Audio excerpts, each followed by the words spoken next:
Hello everyone and welcome back to the Great Book of Grudges. My name is Nathan. I had some PC issues, so I had to take a little bit of a break. But today we're going to be talking about one specific thing. Legendary heroes. There are a lot of legendary heroes in Total War Warhammer, and they do vary in what they do. Some of them are so powerful they can be one-man armies, like for example Lord Croak or even the Blue Scribes. Some are kind of generic style heroes like Ulrika, and then you've got the more common type, which are legendary heroes like Gorda's Backstabber, which buff up even the worst units to make them viable for a whole army, meaning that you can have a very cheap army performing as well as your very higher tier units. Now this system itself works very well. The only problem is that there's some races that still don't have access to a legendary hero. Hell, there's some races which only a specific faction has access to a legendary hero, so a lot of races do suffer from that.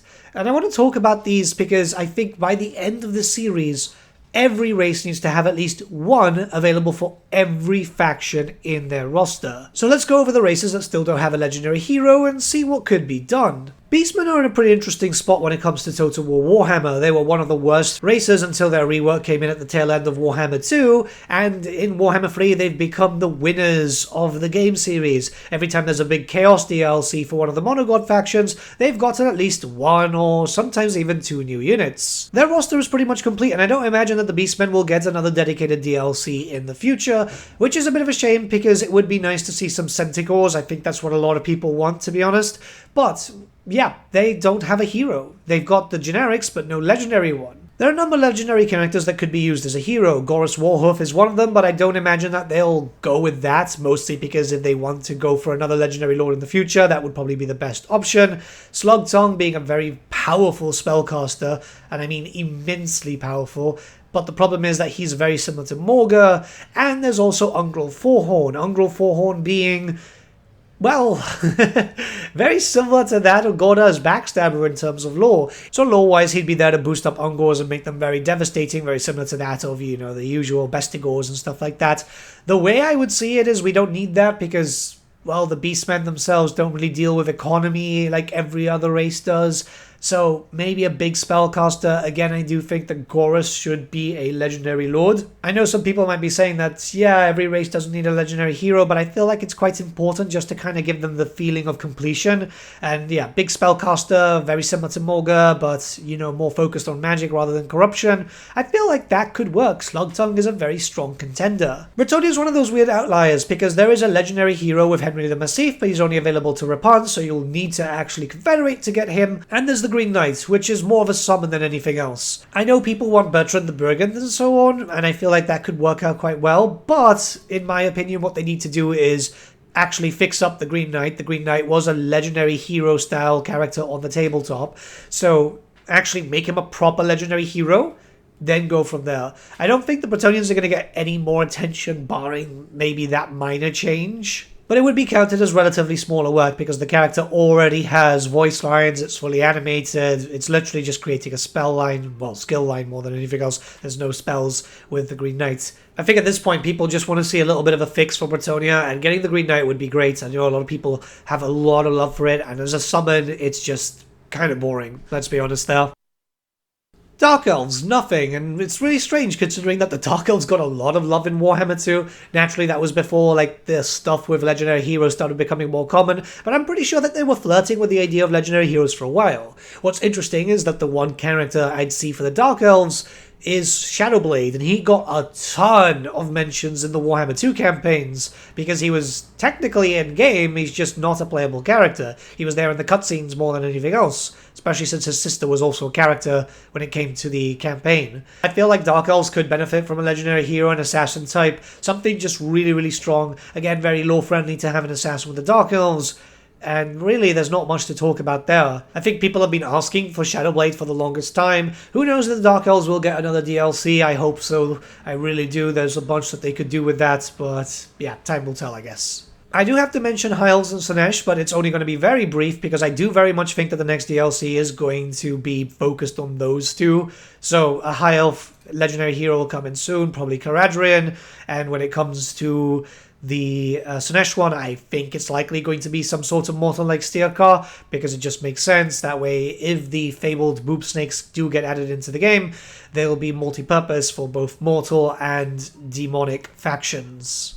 That's just assumptions though, it could literally be anyone else, but those are the ones in my personal hopes. Tomb Kings, also another faction, a full race pack that unfortunately had no legendary hero. I think it's only a matter of time though, because we will see Nagash eventually, it's almost certain. And what's missing from there is a legendary hero like Prince Apophis. This is the Scarab Prince, and he's very much known to be very useful for the Tomb Kings, essentially.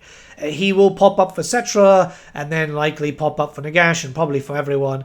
Some people would be saying, well, what about Nakaf and stuff like that? But that's just very much specific to just Cetra, whereas Prince Apophis could be used by everyone.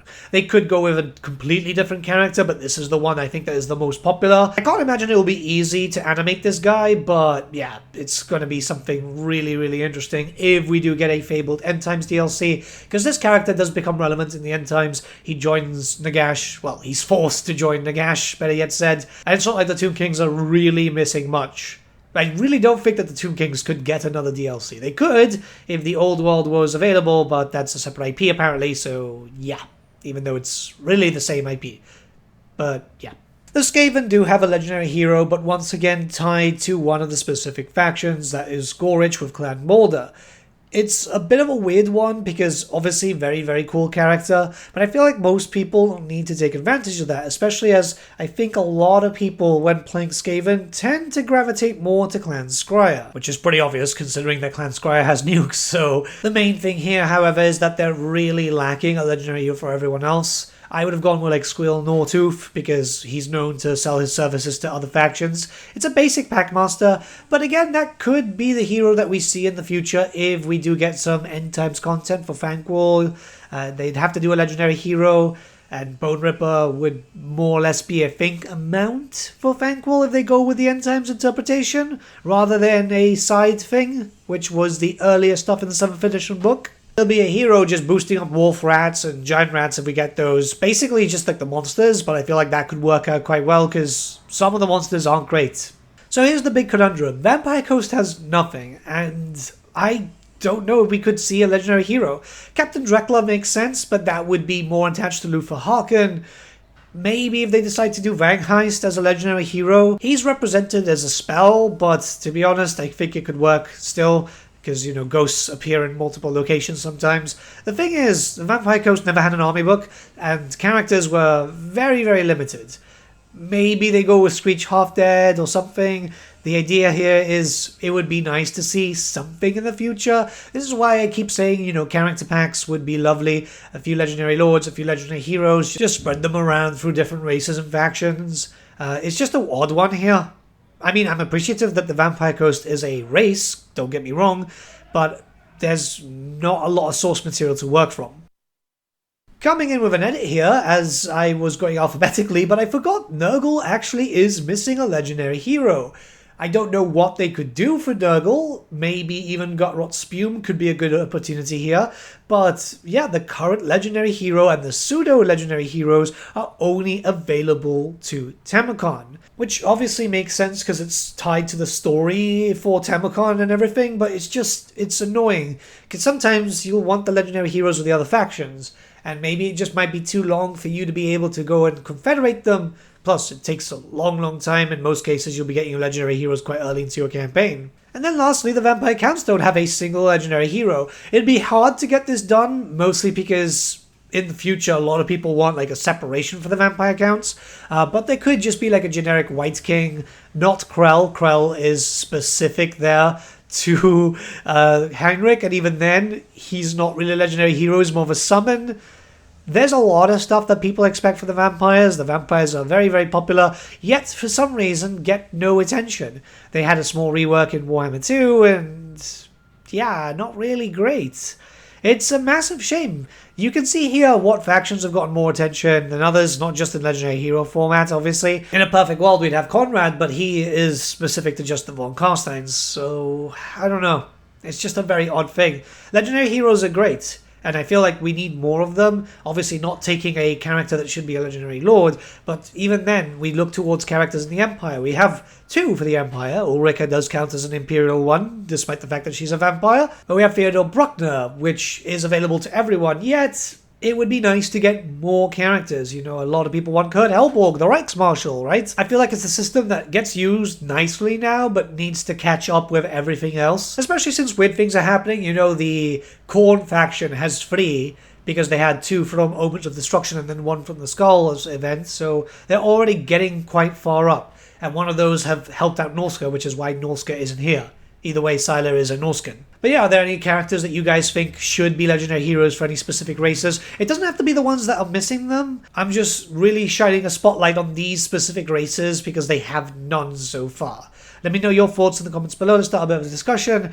I just wanted to talk about legendary heroes today once I get back into the spring of things because everything has gone wrong. The side panel, the tempered glass shattered. I've got a replacement on the way, hopefully soon. I've already spoken to Corsair. And yeah, now I'm getting a little bit of clicking sound. So I'm going to try and fix up the fan. Yeah. See you guys. If you want, pop by a little bit later. I will be streaming live on twitch.tv/thegreatbookofgrudges. We're going to be trying to 100% Total War Warhammer 3. Because I feel like that's something that I need to get done sooner rather than later. See you guys.